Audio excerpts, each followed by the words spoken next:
behind the scenes, it was a small group of people that were doing everything. Welcome back to the GTM podcast. It's your host, Scott Barker. I want to know how this insane growth actually happened.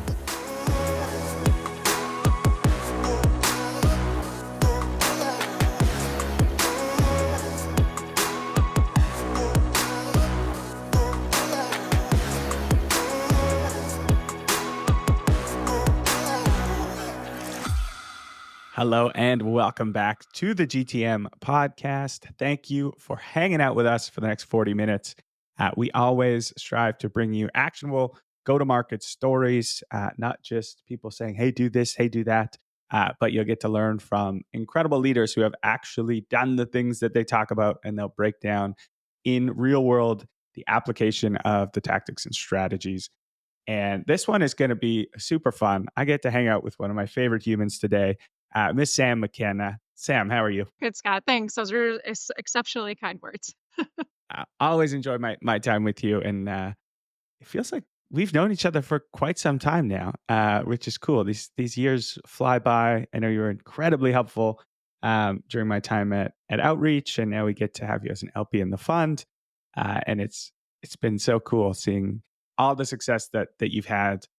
And I'll do a quick bio. Hopefully I can do it justice. But for those listeners who maybe don't have a LinkedIn account and don't know who Sam McKenna is, I'll break it down. So Sam is the founder of Sam Sales Consulting.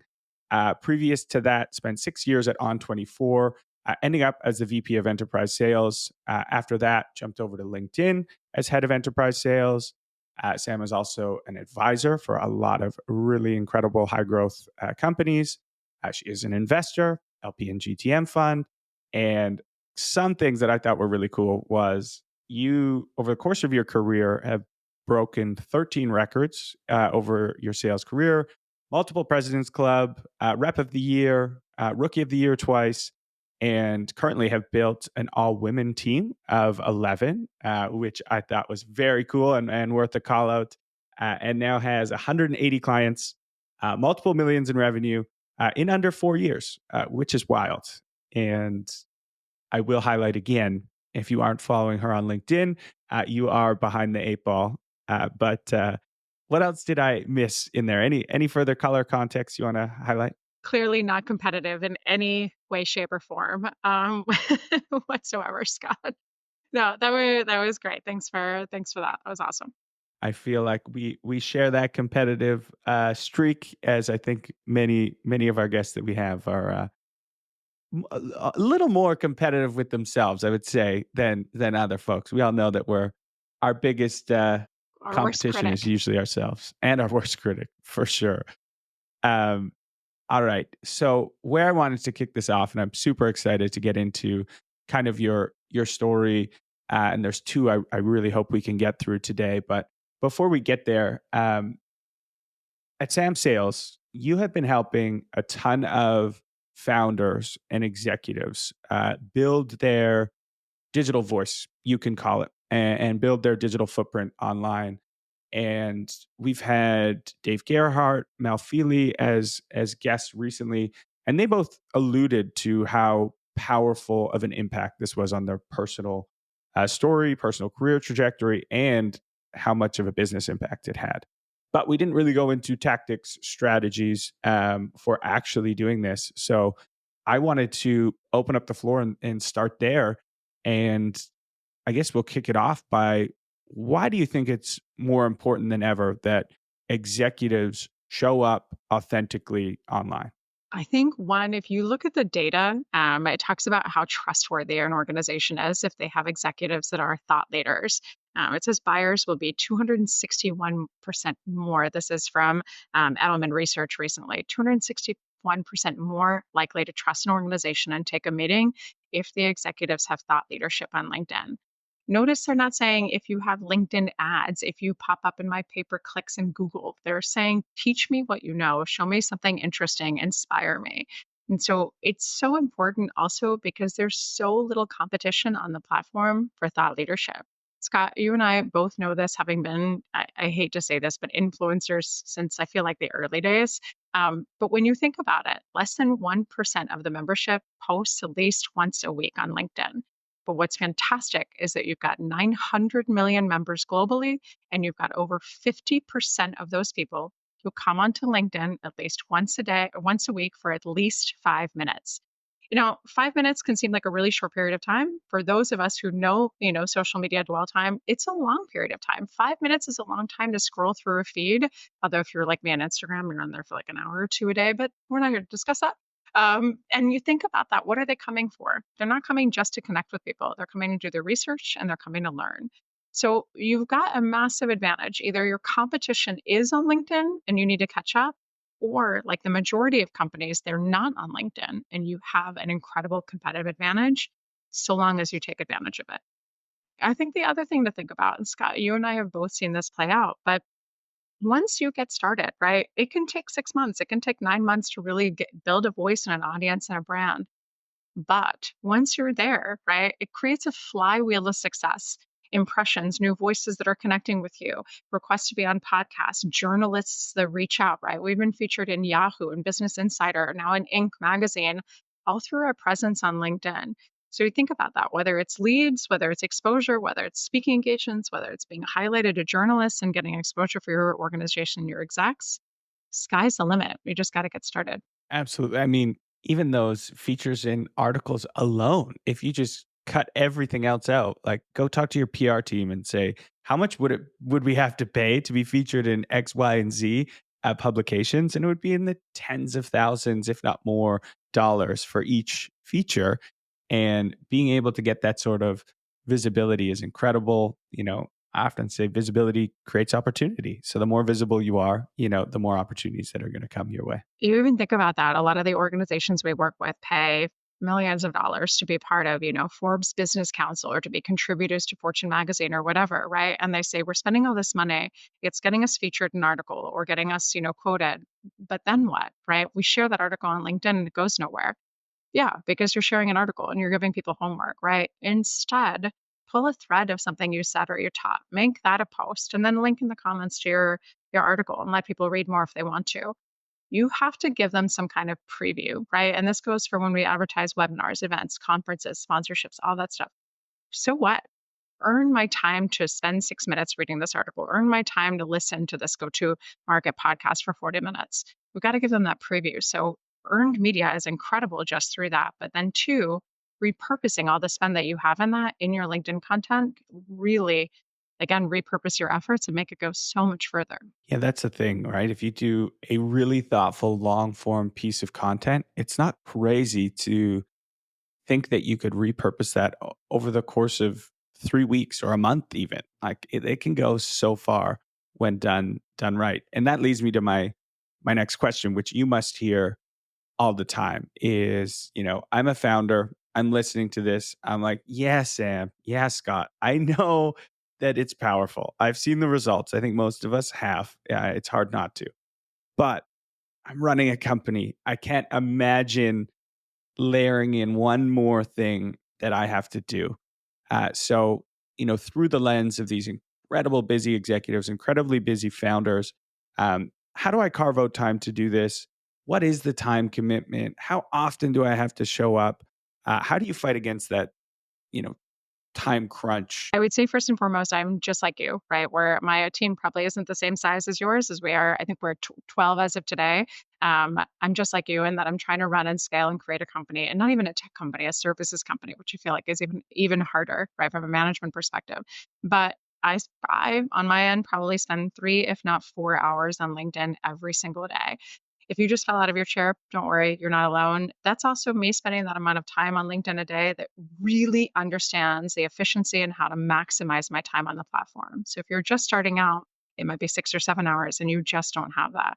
What I would say is, of course, you can outsource to us, right? We are experts in this. And I will say, too, as somebody who does ghostwriting as a line of business, there's no one else out there that has the same accolades, from LinkedIn Sales Insider to LinkedIn Brand Ambassador to former exec and to even somebody that's been recruited, right, to work for the organization. I, in fact, turned down my first job there and they said, we respectfully decline your decline, and we'll ask you to come back again, to which I said, okay. And it was a dream job. But think about this, right? When you think about whatever you're doing and you're building your company, whether it's sales, whether it's marketing, whether it's the way you hire, whether it's creating a brand on LinkedIn, if you know this isn't your competency, but you know it's a priority, right, to get right or to begin, this is where just smart division of labor comes into place, right? I think about something as so simple as when I hired my first cost center at Sam Sales, right? I hired Carol, who's on our team, who has been here for 2 years now, to do my scheduling. My scheduling. How pretentious am I? I need somebody to do my scheduling, but to do my scheduling, right? Which then snowballed into writing my thank you notes, handling our swag, paying our employees. The first thing, thinking about how I can take something off of my plate that either isn't a competency of mine or is just a time suck that does not need my brain, is one of the smartest things that you can do as a founder. And so, with that in mind, right, think about how you can outsource that. There's two things you need to be mindful of when you do that. One, you need to make sure that you're hiring someone that truly has the mind share and expertise and understanding of the platform. Don't hire somebody who has 11,000 followers and has been doing this for 8 months. Yes, we all have to start somewhere, but if you really want to be serious, find someone that has true expertise, right? Like we do. How the algorithm works, the structure of the post, etc. If you can't afford to hire us, we have a $400 playbook and you can, bore yourself to tears reading it and go to sleep, but you will learn how to do it. The other kind of unprecedented thing that happens when these brands start to get built, right, is people first are a little scared and they're like, who's going to pay attention to me? And who even cares what I have to say, right? Like, is this just going to go into the ether? But what actually happens is that they start to get an influx of connection requests, of DMs, of engagement, and then they can't even keep up. So make sure you're also sourcing a house that really understands how to monetize your presence on LinkedIn, how to systematically continue to grow the presence of your posts and then your own presence as well on the platform. And can take all of that off of your hands, right? They need to build an SOP for your voice, how you respond, what is an important lead. And believe me, the leads will come, right? Again, you just have to get started. And we'll make sure that we put that playbook in the show notes. I would urge everyone to go check it out. What are 3 things maybe in that playbook that you could share with the listeners that they should be thinking about, maybe really important strategies? Yeah, I think one, consider the hook of your posts. So this is something we talk a lot about. If you are looking at a LinkedIn post on a desktop, you either have 3 lines to capture their attention as your hook if it doesn't have a picture, or you have 5 lines to capture their attention as a hook if it doesn't have a picture. The most important thing you can do is compel somebody to click ... see more on your post. Why? Because LinkedIn really values dwell time on a post, right? They want to know that you're writing important things that people care about, and they spend 7 seconds reading and then potentially engaging. But even if they don't engage, that dwell time is huge. People don't think about how often they bury the lead. You have to start with the lead, and don't be clickbaity. It was the worst day of my life. I was a fork in the road. Don't do that stuff. I've only done that I once. saw a puppy on my way to work. It was dead on the side of the road. I brought it back to life. Yeah, think about that stuff, right? That is a good hook that just pulls somebody in, right? One of the simplest ways that I do that is I put a quote for something that I see, a mistake that happens in sales all the time. I put it in quotes and then I put a little emoji that has the flat line for a mouth and flat line for eyes. Because what happens is people read that and they're like, wait, I do that. What? And then they click see more to see what my opinion is on it. So I might be like, a lead responds to you and says, don't call me for 90 days. And the rep says, no worries. And then goes into Salesforce, puts a reminder for 89 days from now, and then pats himself on the back, right? Every rep is like, that's exactly what I do. Why did Sam say it's wrong? So think about that. I would say that's one of the most important things. 2, be careful to not only write content for your target audience. I see this mistake happen all the time. The only person, quote unquote, I care about is a CIO or a CISO. So the only thing that I write about is stuff for CIOs and CISOs. Cool. Do you know how often they're going to see your content? Almost never. So for us at Sam Sales, we care about SVPs of sales. We care about enablement. We care about CROs. Do we write a lot of content for BDRs? Yep. Why? Because the power of dark social, right? Even if those senior buyers aren't on LinkedIn, what often happens is if we teach someone something, a BDR, we'll get off the rafters engagement. We'll get people to share in Slack communities, on text messages on WhatsApp, in regular communities like even ours, right? We share that all the time. And what happens is that their bosses see it and their bosses see it. And then those people engage with it. And then the boss's boss sees it. It's really impressive. In fact, I just posted today. I can give you this in the show notes too, Scott. But I just posted today exactly about the power of dark social and how that works. Right, the impressions that you get. So write for the audience that has access to the audience you're ultimately getting to want to get in front of. You want to write those posts for the CIO and the CISOs, but think about doing it a little sparingly. And when you do it on the weekend. Do it on a time where that executive might be catching up and reading content and wanting to learn and being able to spend more time doing a deep dive. What's going to happen is ultimately those kind of lighter, broader posts are going to get seen, and those CIOs and those CISOs are going to go down a rabbit hole of your content. What else does this person have to say? What else can they teach us? So do that. The final kind of tip that I would give is how to systematically grow your audience. People just hope that the connection requests will come in and they don't proactively chase them. So, one really easy thing that you can do, which is a standard part of our playbook, is look at everybody who likes and engages with your content, makes a comment and likes the content. And you can either be super selective to only connect with second and thirds that are in your direct target ICP, or you can connect with basically anybody that is even remotely involved with your ICP. Because think, if that person, especially if they're a second, and holy grail if they are a third, right? They're a third connection. That means that somebody that you know, that they know, whatever, liked your content. And so getting them to do that again is going to be tough, right? Getting them to see your post is going to be tough. So if you can systematically connect with them and say something like this: Scott, thank you so much for engaging with my post this week. Really nice to see new voices be part of the conversation. That's it. It's not salesy. It's not aggressive. You don't have to change it for like or comment. Just nice, light language. Your audience will continue to grow. Your engagement will continue to grow. The visibility of people outside your audience will continue to grow. And it's such a smart way to build your audience. Last thing I'll say, you can then monetize your presence, right? If you have a huge following and you're going to post about being on a podcast, what does that represent for somebody financially, right? If somebody wants to get visibility, a company that's trying to break into the US or a particular market that you're well known in, if you have a huge following, you can say, sure, we'll post for you for $2,500 a post or $7,500 for a mention or newsletter, whatever. There's money, and that's an avenue of revenue for you that you may not have even considered. I'll stop talking now. I absolutely love it. I would have let you go.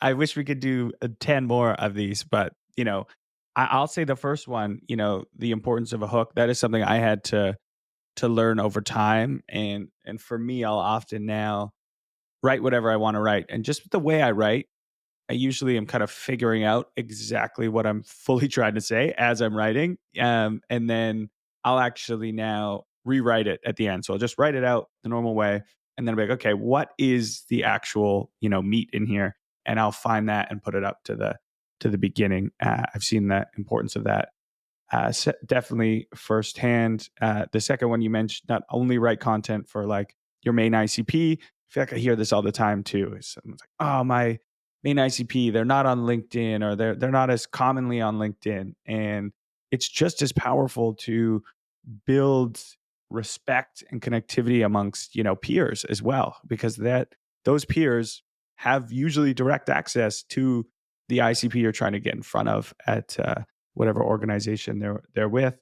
And then third, systematically growing your own network, right? It's like you can have the greatest content ever, but if you're screaming in an empty room, like it's not going anywhere. So you need to be thinking of proactively reaching out to folks as well. It doesn't even matter the level of success you get, right? I think on for us, we get about, for my platform, my profile, I get about 150 new connection requests a day. Like, oh, and that's, I'm talking overnight. Like when I sleep, I wake up to that. And then almost 200 DMs a day. It's a lot. And we still do proactive outreach, right? I will say also, I don't do that on myself. That's not where my time goes. Again, division of labor, I have outsourced that to our own team. So our own team does that work and the administrative stuff, and do the stuff that really does need my brain.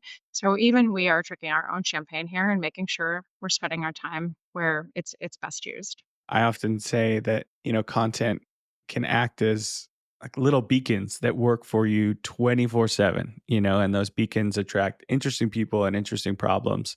And they don't go to sleep. Sam can go to sleep, but her content is still working, which is great. Well, that was awesome. And again, we could probably have a full full episode just on, LinkedIn, but I do want to spend a little time in your career because it has been a phenomenal one. And I think there's a red thread here of you constantly investing in yourself, also taking an audit of what are the most high impact things that I can do, and is there a way to get these lower activities off of my plate so I can spend more time in the high activity category. And I know your time as a top performing rep, you did some interesting things that not a lot of people um, are willing to do. And so let's transport you back to that time period and maybe share with some folks some of the things that you did that made you successful. Yeah, I think much to the chagrin of my old employer, which I still don't think they know about, I really looked at what I was doing from a sales perspective, right? I self-sourced. I got all my own pipeline. This was before the days of BDRs were really a thing for organizations, and we certainly didn't have them. And I just thought there's only so much time of the day, right? I'm at my desk morning, noon, and night, working weekends. Like, what could I do, right? If I could scale myself, if I could take some of that prospecting off of my shoulders, still do everything, right? But have that fuel even kicking higher. And so I called a military spouse, one of my oldest friends, Chelsea, and I said, "Can I make you an offer? Can I give you my web mail login information from where she was stationed abroad? And would you send emails to my prospects for me? I'm going to write them for you. I'm going to tell you exactly what to do in the second and third emails." It was also before the days of outreach where we're manually emailing everything, which was super fun. But she said, yeah. And I'll tell you, I think I paid her $25 an hour for 20 hours a week. That was a lot of money for me as an AE, right? Even a well paid AE, you're like just hoping for the best. But she killed it, right? So I really bet on myself to say, if I can scale what I can do really well, my outreach, my using our tagline, show me you know me, by building in other clients that we already work with in their space into the subject line or researching them, I bet we can kill it. And I remember, I think in the first 3 or 4 weeks, she got a deal. She got an opportunity for us with this company, a law firm. I'll just say it's Fish and Richardson. This is back in the day. But Fish and Richardson, got a call and gave a demo to. And I remember the woman saying, "I don't care what this costs, I have to have it." And I was like, yes. And we got a $72,000 deal out of it, right? And it was just insane amount of money and commission. And then for someone like me who's chasing a quota back then of 750K, 10% of my quota eaten up by one deal that I didn't even have to source. It was huge. But I will also say, right, this was just something that was successful to me there was not just kind of following our standard guidebooks. And this might make me sound a little terrible right now, but back in the day, we had a per event pricing model, and then we had a unlimited model. The unlimited model for that size organization at the time was $50,000.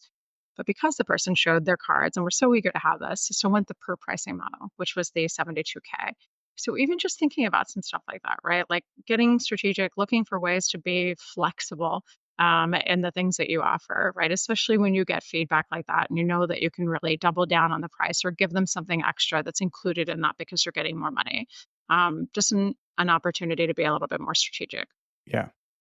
I can really resonate with this idea of like the hard part comes from building your system, building your process, figuring out your messaging, figuring out your targets. And it sounds like you got that. You were like, okay, well, this is nailed. But now the missing piece is velocity, or how do I scale this? I can't scale myself.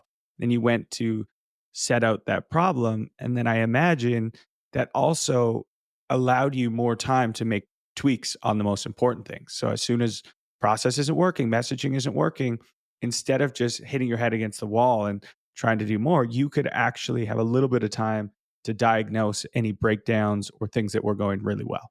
Exactly right. And not to completely plug outreach here, right? But I probably wouldn't have had to hire that person if I had that, right? Because the efficiency, even if I custom wrote the first email, right, which we always advocate for, do a manual first email, make sure it's hyper personalized, not at scale, but truly show me you know me, right? Even if I did that and I had a specific sequence for each buyer, right? Just think about the efficiency of getting to set that free and what that can mean. Again, division of labor for those reps. So for anyone on the fence about any of those platforms.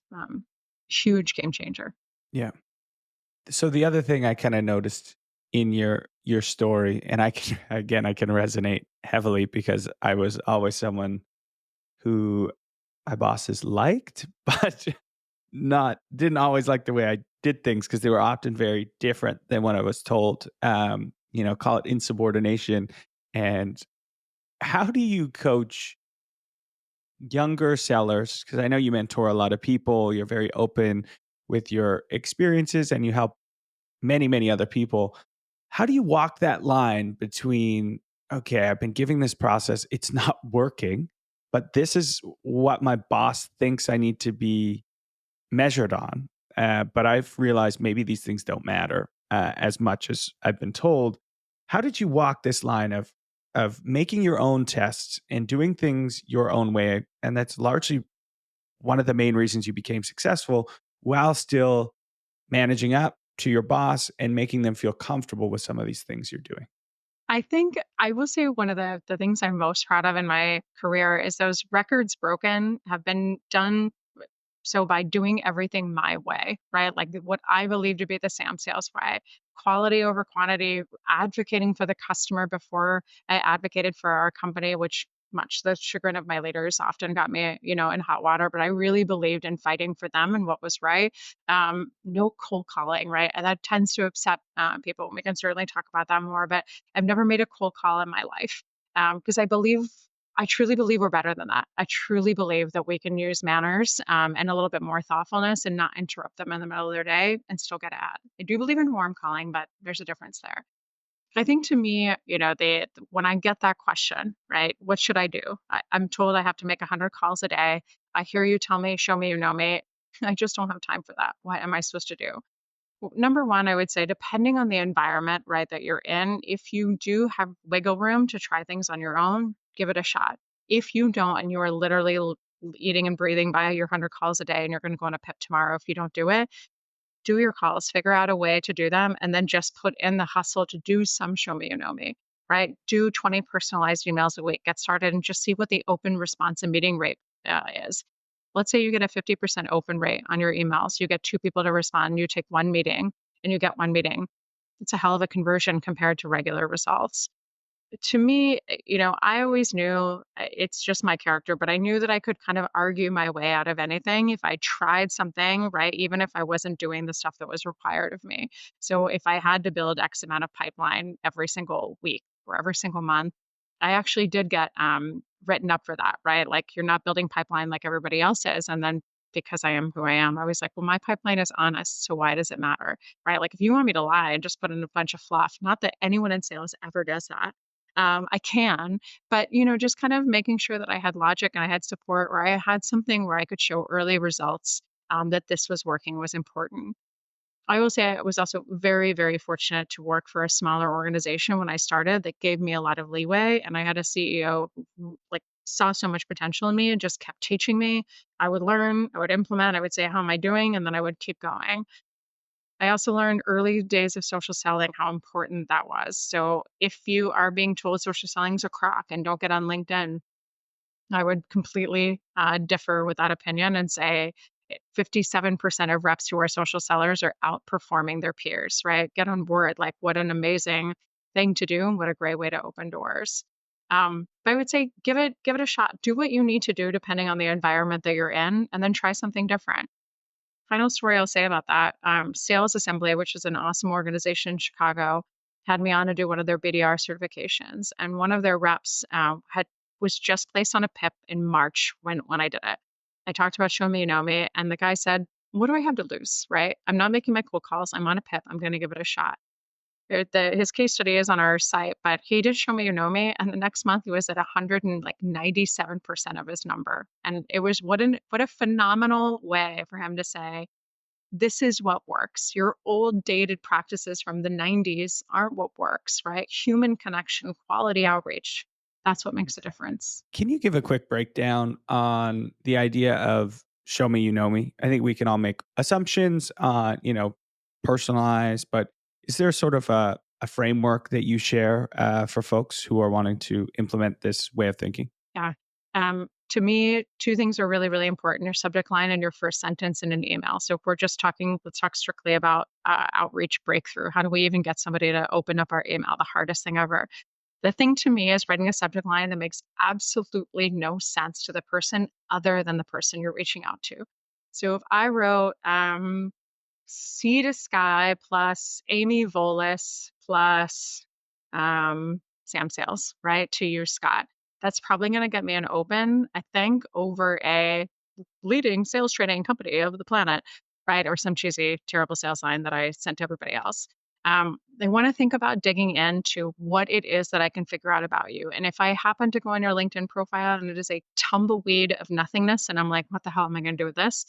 I'm going to outreach. I'm looking for common connections. I'm going to GTM Fund. I'm listening to your podcast. I'm reading something that you've been in. I'm looking at podcasts you've been in. I'm doing the work if you were important enough to me to earn the time up, right? And that's the number one thing. The subject lines, right, that are the generic quick questions, Sam plus the carrots and scarlet inequality science plus Scott. Dear God, something on the first email. We're better than this. So that's the number one thing. Pull a quote out, right? If you were still at outreach, I'd pull a quote from Manny Medina, the CEO and founder, that he said. I would put something that would resonate with you. I'd look at the values or something of the organization to just say, I've done my homework. First sentence, just quick note there. I hope this finds you well. Happy Monday. There is no such thing. Hope this finds you and your family doing well. People are still writing this, even though like we're kind of out of COVID by now. Think about that first sentence, right? How do you demonstrate that you're different? Jump into the show me you know me, or say, Scott, we've yet to be properly introduced, but I'm Sam McKenna and quick caveat, people are like, never waste space on introducing yourself. You know what? If you do the show me you know me and you say we've yet to be properly introduced, but you're really sending a signal of like, I've done my homework. Maybe we should have been introduced. For the love of God, please open up this email. And then there's a whole nother mess of crap to talk about the guts of the email, but that's a start. I think the other thing just to consider there, right, is like we are fighting for open and response rates right now. They're about 6% and 0.9% for a response rate. That is bananas. Why are they so low? Because we are sending out quantity, quantity, quantity instead of focusing on quality. What a difference you can make by just giving a shit about your buyers for 2 seconds. Great tips there. Super tactical. And I mean, yeah, when I open up an email, I want to feel seen. I want to feel understood. And that's what I'm scanning for in literally 4 seconds. And then I'm also trying to figure out, if you're an expert, and then at bare minimum, I want to see if you're like self-aware, because I feel like if you show me you're self-aware, you're not going to waste a bunch of my time. You're not going to force me to sit through an hour-long demo, because you've shown that you have some level of self-awareness. And I think when you call out the fact and don't try and trick them and say, hey, we've yet to be introduced, that shows a level of honesty and self-awareness that makes you feel more comfortable engaging with this person. I'll say that just too, real quick. I'm obviously so passionate about this, but there's so much advocacy right now for shorter emails, less than 50 words. And I truly couldn't disagree more. One Gong data shows, right, that personalized emails, is if they're longer, as long as they're personalized, they resonate. But the other thing you've got to think about, right, I'm targeting someone like you, Scott. I am using that space to succinctly try and earn your time. So if I say, I see GTM Fund helps founders do this, we help founders every day want to buy our stuff. No, I know 7 other companies that do that. In fact, my best friend is John Barrows, and he can help me. Thanks, and take care. I've got to think about how to earn your time, not only through show me you know me, but understanding that you as a buyer persona have 2 or 3 or 4 challenges I suspect you are facing, because I work with people just like you every day. And here's a tangible and specific way I can solve it. The other thing I will just say that does lengthen the email is you've got to think about that hidden or forthcoming objection that's coming. So if I say, Scott, we can train all of your portcos on LinkedIn Sales Navigator, you're going to say, meh, we've got a CSM at LinkedIn that can probably do that for us for free. Take care. I suspect you have a CSM at LinkedIn that can help you do that. Here's why I'm different, 1, 2, 3. And that's exactly what we train the teams on at LinkedIn. Wait, what? You train LinkedIn? Why don't they use their own CSMs? I don't know. Talk to us and find out. You've got to think about that stuff. Every email that we see go out from companies where we rewrite their sequences or redline them are marketing emails. We do this. Want to buy it? No. Here's the challenge we solve for you. Interested in solving it? That's what works, and that's what is a sales email. I will really stop talking now. No, Again, I could let you go. That's huge. Yes, having the empathy, the EQ to understand. Okay, if I'm reading this and I'm set buyer, what is the first thing that's going to pop into their head, and can I get ahead of that? Um, so I love that. Okay, I want to quickly transition. This is one of my favorite sections in the podcast. This is where we bring on a listener question, and I was super excited to get your take on this one. I know, the folks I see that have worked at Sam Sales, there's like this incredible amount of loyalty. You built such a fantastic team. So I thought this question would hit home. This is from a founder. They chose to remain anonymous, but it is an early stage founder. We've made a handful of bad hires recently, and at our early stage, these really put us behind the eight ball. How have you been able to hire for key roles successfully? I would say one thing back to the proper division of labor and your own core competencies. If this is something that you recognize, I don't know how to interview, I'm not good at this, I keep dropping the ball, hire an expert. Truly go after a recruiter that really understands your space, has been there before, and has hired for people just like you successfully. Outsource that. If you're like, we can do it, I just need some tips. One thing I would say, right, is be mindful of the role that you're hiring for, especially for early stage companies. A lot of people get very excited about sexy logos, right? We're hiring from IBM and Salesforce and Deloitte. If you are hiring for somebody, right, who's been there for 25 years or even 6 years, right, and came in and rocked their world, keep in mind that you're hiring somebody who may or may not have a skill set to help you build from the ground up. They walked in with budget processes, infrastructure, cross-functional teams, which you basically have none of that, right? So keep that in mind. The other thing that I would say is understand what your values are and hire for that. So I think really, really important when you're hiring on that front, think about what you care the most about. For us, when I look for hires, one, I care about, does this person have heart? Are they intelligent? Can they build rapport with others? Can they follow a process in a demonstrated way? I'm looking for those things because that's what's going to make our team function. And frankly, then I'm looking for the skill set beyond that. So if a lot of our roles, I think we've hired 3 roles that are we purposely source somebody that knows how to do that. Our head of sales, our head of writing, and our second writer. That's where we really needed experience. At our stage, the rest, project management, marketing, operations, we could figure out. If you're smart and you have a process and you're resourceful, you can figure it out. I will also say, probably atypical to most, over 70% of our staff is military and expat spouses. They are smart as hell. They are so grateful for opportunity because they are so often overlooked, and we don't deserve a single one of them. I mean, they're like titans of industry from their former lives, and now they're overlooked because they move a lot. Look for places where you can hire atypically. For those of you guys hiring in sales and BDR land, look for transitioning teachers, right? Transitioning teachers don't think they have a shot in hell of getting hired in tech. And when you'll give them a $55,000 base salary plus 25 or 50% more if they succeed, they're like, "What? And I get to work from home? Yeah, you got it." So look for different places as well, not just your standard. Do you have 6 years of SaaS experience? Kill me. We're better than that. Agreed. We had success at Outreach. One of our best BD directors ever was a transitioning teacher, and we had some other ones. And yeah, just the sheer work ethic that they'll put in, because being a teacher is like, it's no joke. You have 8 hours of classes, and then you have to go prep that at night, and it's yeah, and a lot of the competencies are overlapping. Yeah. Well, and think about 2 things that you get that you don't get with most sales reps. Sorry, guys. One, they can write amazing, right? They can write complete sentences. They know how to communicate.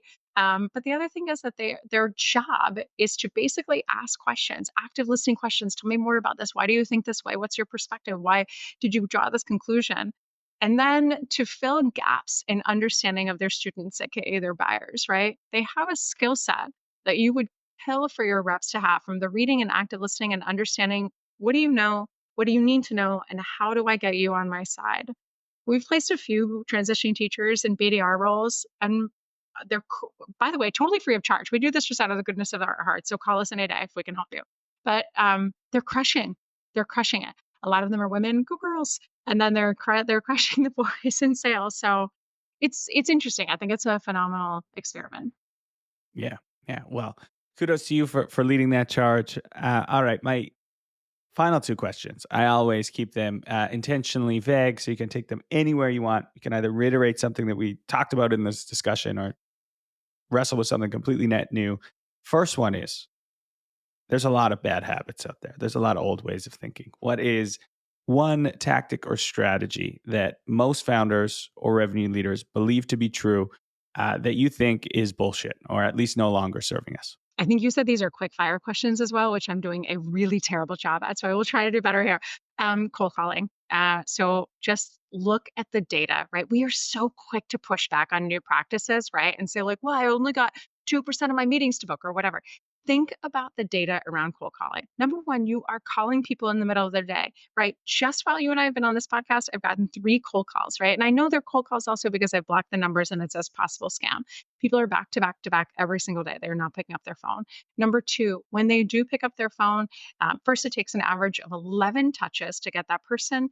When that person does pick up the phone, 85% of those numbers are blocked. They're telling you something. Don't call me. And there is a 37% show rate on average with pure cold calling. This is not trigger-based calling. This is not you've opened my last 6 emails. There's got to be interest here. This is I've never contacted you in my life. And on day 1 of my sequence, I'm going to send you an email. I'm going to connect with you on LinkedIn. I'm going to comment on your post. I'm going to cold call you. Kill me now. I don't believe cold calling truly works in an efficient manner that builds a positive brand. The other thing that I've got to think about is when I make a cold call, I am calling you without earning the right to do so and earning your time and saying, I want to sell you. It's so self-serving. And I think just the manners in me from, being born in Switzerland and being raised with this very buyer-centric mentality, I just can't do it. I think you'll find if you send show me or know me emails, if you earn the right, if you social sell, you never have to pick up the phone in your life. And I think the sooner the people figure that out, the more of a competitive advantage they'll have. Spicy take, but I like it. We'll definitely get some people yelling about cold calls in the Send me your comments. hate But I'm mail. here. I'm here for it. I'm here for it. You said something there. I just want to make sure I got it right. You said 37% at no show rate on cold calls. So it's like a false positive. 37% show rate. Yeah. So why would you do it? If it takes 11 calls and 85% of the people block their calls saying, please don't do this to me again. And then we've got such a low show rate. Why still do it? It's because I'll tell you why. And I swear I'll be quick. Because we don't know any better, because we haven't modernized our practices, because also a lot of us know that we may not be so talented in our sales role, that we might be kind of a fraud, that we haven't learned things in the last 15 years of how to do this. So we're doing things to still say, right, we're putting in the quantity. Our numbers are there. It's not us. It must be product market fit. It must be marketing. It must be product issue. It must be something other than us, but it's not us because we're doing the work. It's just buying that sales leader time to keep, their job until they're ultimately forced out. We're better than that. That should be our new hashtag, Sam Sales. We're better than that. Hashtag we're better than that. I like it. A new trademark on the pod. Yeah, I mean it's just the easiest thing to point to, right? You can be missing your number, you can missing your op goals, but if you're like, oh no, but I'm a good leader because I force everyone to make 100 calls a day, you can like point to that. And like you said, just your longevity will be slightly longer, but the inevitable demise is coming. It just buys you some time. All right, last question before we wrap up. What's something that's working right now? Could be a tactic, could be a strategy that ideally others can emulate or implement and move the needle. I think I get laughter every single time I say that prospecting is easy. And people say, you have no idea how hard it is. And I'm like, you're just not looking in the right places. So I would say, one, what's working is being super smart and using data to your advantage when you prospect, right? Think about your reps. Talk about a smart hire, especially if you're hiring someone that's a sales rep that has SaaS experience or has sales experience. Just ask them this, right? If we give you one account, we said you have to get into Bank of America this year. We've never done business with them. Come hell or high water, we need you to do this. Tell me what your process would be as a rep. How would you get in? What you will find is the majority of sales reps will be like, yeah, I'll send some emails, I'll do some social, I'll get in. Very, very, very big. The top performers will outline a very specific process on how they will prospect, which will include things that we teach every day. Number one, obviously look for common connections. Do you know anybody that works at the account? Number two, has anybody previously worked for your company that now works for Bank of America? Number three, are your most within reach execs connected to any execs at Bank of America? Number four, close last opportunities in the last 18 months. You've never been able to crack in. I'm sure you have tried to crack in. What are those opportunities? Who are the people that were tied to them? Do they still work there? Did they get promoted? Are they elsewhere? Are they elsewhere in your territory? Check, check, check, right? When you start to put these pieces together, magic happens. Final thing I would even say, look at your best clients, right? If you're going after BOA, I assume that you have some financial services clients already that you're working with or banking clients. So put banking clients, right? Give me anybody that is a CIO or VP of whatever the hell it is you're chasing. Give me anybody that's worked for our 20 existing FinServ clients and now works at Bank of America. Find those 18 people that have left those clients, may not know each other, maybe both worked at like JP Morgan before and don't even know that they both come from an alum of Bank of America. Reach out to them. Bring your marketing team in, host an executive power hour for all those people that used to work for your best clients and now work for Bank of America. Go to Charlotte or Atlanta and host a meeting. I could talk about this forever. Be smart. Even if you have 3 individuals at your company and 2 clients and 1 or 2 advisors or board members, our networks are huge, right? So the simple ask of making an ask for referrals, right? And saying, not Scott, can you think of anyone who could use Sam sales? Or do you know, or reactively waiting for those referrals to come in, but instead say, Scott, you love working with us. Thank you so much. Can I look at your LinkedIn network? Can I send you a few names of people that you know that I would be interested in meeting if you'd be okay with referring us? Then what I'm going to do is I'm going to send you 15 names. Oh my God, 15 names. There's a reason. Sending you 15 names so I can proactively, one, ask you for the referrals and not put the onus on you. But number two, I'm going to search your network for the people I selfishly want to meet with the most first. I'm sending you those 15 names not in the hopes you're going to introduce me, but by simply saying, I know our network is filled with people that we don't quite remember how the hell we know them. So I'm sending you this 15 to make it as efficient for you as possible to scan. I'm hopeful that you know 1 or 2. More often than not, the person's like, I know 6 of these people. Do you want intros to all? And I'm like, yes, please. That was my plan all along. It's smart, right? And it's easy. And the sooner that we teach our reps that prospecting really is a super fun game of Sherlock Holmes, the easier our expansion will be, our pipeline growth will be, and you're building a positive brand by not doing the spray and pray technique that is still so common today. Well, anyone who's listened to this podcast before knows how passionate I am about what you just outlined there. I mean, the amount of value and revenue and connection in our dormant networks, particularly if you're in a company of any size or have ever worked for a company of any size. Like, we know how many people jump in tech, and it's very unlikely that you're not 2 connections away from just about any buyer that you need to get in front of. But it does require you to slow down. It requires you to be smart. It requires you to get super creative. So I absolutely love that, and I love how tactical. Like, here's the email that you can send, and it's almost like, if I got that, I'd be like, Sam asking me for 15 intros, that's going to take a long. And then if I read like, hopefully 2 or 3, I'd be like, oh, perfect, I'll do that right now. Like, I would love to. That's a very good email. Last thing I'll say there too is, if you're early in your career and you're like, the people that I'm connected with aren't that connected, you can ping your VP and be like, can I send this email on your behalf? They will all say yes, but you are the one that has to put in the work. Don't ask your VP, hey, can you go ask these people for referrals? Write them templates, do all the work. And I would be shocked if any of your executives said no to doing an exercise like that. Totally. I'll add 2 more quick things. One, in your early stages, track job changes. If you do not have a process for this at a company level, this is not a rep level thing. We have a playbook all on Job Hopper, but track all those people, your skeptics, your users, procurement, your buyers, your user list. Track these all in Sales Navigator. Make sure it's somebody from demand gen that's tracking this. Route the leads, track ROI. 6% of leads that are inbound on average come from previous users. So start early, or use a company like Champify, right? That does exactly that.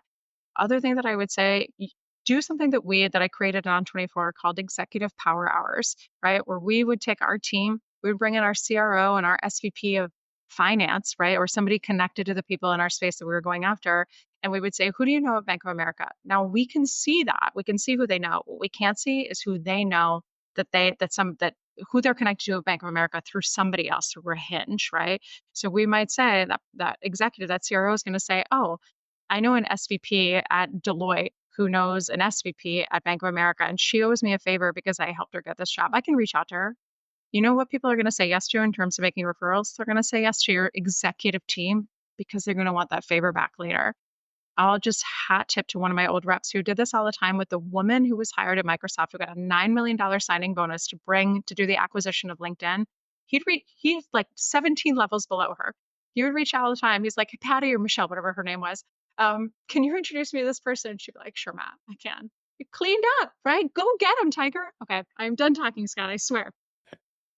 It's amazing. I mean, this has been one of the more tactical episodes we've had in a long time. I also love that all of these tactics are backed up by great data points. I've got a ton of them.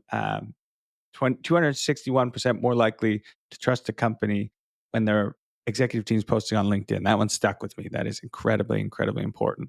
And there was a ton of those throughout. But Sam, okay, thank you so much. It's been super fun. Where can people follow along with you? I know you're all over LinkedIn. Is there anywhere else that people should go to consume more content from Sam? Pop over to samsalesconsulting.com. We have tons of stuff there. Sign up for our newsletter. It comes out every Friday, and it's pretty funny, if I do say so myself. If your reps come and do it, we do webinars and women's leadership groups every single month. And then if you really want to invest, if you look at our video tips, we have all sorts of subscriptions that are super inexpensive, in my opinion, and teach you everything that's in my head. So great training for those that are trying to stay on a budget. Amazing. Go check out Sam Sales. And for all those who spent time with us today, we don't take it lightly. Thank you so much. And I always say, listening is one thing, executing is something totally different. Trying to apply some of this to your respective organizations. And we will see you next week.